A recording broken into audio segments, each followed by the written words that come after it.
اصطفى أما بعد أعوذ بالله من الشيطان الرجيم بسم الله الرحمن الرحيم الرحمن علم القرآن صدق الله العظيم وصدق رسوله النبي الأمين الكريم ونحن على ذلك لمن الشاهدين والشاكرين والحمد لله رب العالمين.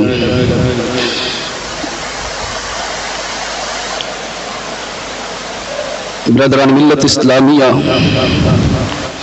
آئیے کچھ عرض معروض سے قبل ہم آپ مل کر آقائے نامدار، مدینے کے تاجدار، امت کے غمخوار، شاہوں کے تاج، آقاؤں کے آقا، ہم غلاموں کے محسن، یتیموں کے سہارا، بے آسروں کے آسرا، بے خانماؤں کے ماوا، غریبوں کے محب، مسکینوں کے ساتھی، مساوات کے حامی، صدق کا منبع، صبر کا معدن، خاکساری کا نمونہ، اولین انسان، محبوب ذیشان، مومن کا ایمان، صبح کائنات کے شمس الضحیٰ، شام کائنات کے بدر الدجا، محمد عربی روح فدا صلی اللہ تعالی علیہ وسلم کی بارگاہ میں جس طرح سے میں پڑھاتا ہوں میرے ساتھ مل کر پڑھیے: الصلاۃ والسلام علیک یا رسول اللہ، الصلاۃ والسلام علیک یا حبیب اللہ، الصلاۃ والسلام علیک یا نبی اللہ صلی اللہ تعالی علیہ وسلم. برادران ملت اسلامیہ، گزشتہ 2 ہفتوں سے ہم علم غیب مصطفیٰ صلی اللہ تعالی علیہ وسلم پر بیان سماعت کر رہے ہیں. انشاءاللہ آج بھی اسی ٹاپک پر گفتگو ہوگی. گفتگو کے آغاز سے پہلے میں آپ کو بتاؤں کہ اللہ رب العزت کا بے پناہ احسان ہے کہ اللہ تبارک و تعالیٰ نے ہمیں امت مسلمہ میں اور امت محمدیہ میں پیدا فرمایا. یہ بہت بڑا احسان ہے کہ اللہ تبارک و تعالیٰ نے ایمان کی دولت ہمیں عطا فرمائی، اور یہ اللہ کے رسول صلی اللہ علیہ وسلم کے توسل سے ایمان کی دولت ملی ہے، اس لیے ہم امت محمدیہ میں ہیں صلی اللہ علیہ وسلم. لیکن ایک بہت بڑا المیہ یہ ہے ہماری قوم کا کہ آپ نے کسی قوم کو نہیں دیکھا ہوگا جو اپنے پیشوا میں عیب نکالتی ہو، جو اپنے رہنماؤں میں، اپنے بزرگوں میں عیب تلاش کرتے ہو. ایسے کوئی قوم نہیں ہے، بلکہ ہر قوم اپنے پیشوا کو بڑھا چڑھا کر پیش کرتی ہے، اور جو واقعات ہوئے نہیں بھی ہیں ان واقعات کو بھی گڑھ کر اور اپنے پیشوا کو، اپنے رہنماؤں کو آگے بتانے کے لیے، اونچا بتانے کی کوشش کرتے ہیں. لیکن ہمارا حال یہ ہے کہ اللہ رب العزت نے اپنے محبوب کی شان کو بلند کیا ہے، وَرَفَعْنَا لَكَ ذِكْرَكَ کہہ کر.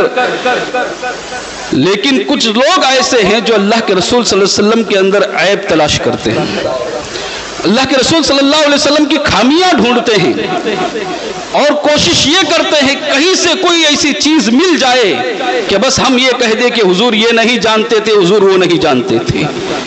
برادران ملت اسلامیہ، اب سوچے کہ اس سے بڑھ کر عالمیہ اور کیا ہوگا.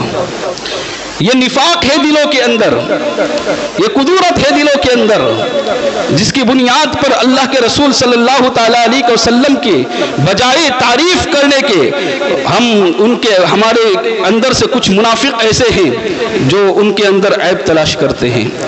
یہاں پر ایسا ہوا تھا تو اگر جانتے تو یہ کیوں ہوتا. یہ غیر اعتراض کرے تو ایک الگ بات ہے، انہی کا کلمہ پڑھنے والے اعتراض کرتے ہیں تو بڑے تعجب کی بات ہے. برادران ملت اسلامیہ، آج میں نے جو قرآن عظیم کی آیت پڑھا، اس قرآن سے اللہ کے رسول صلی اللہ علیہ وسلم کا مقام و مرتبہ پتہ چلتا ہے. کیا کہا اللہ رب العزت نے؟ الرحمن علم القرآن، رحمان نے اپنے محبوب کو قرآن سکھایا.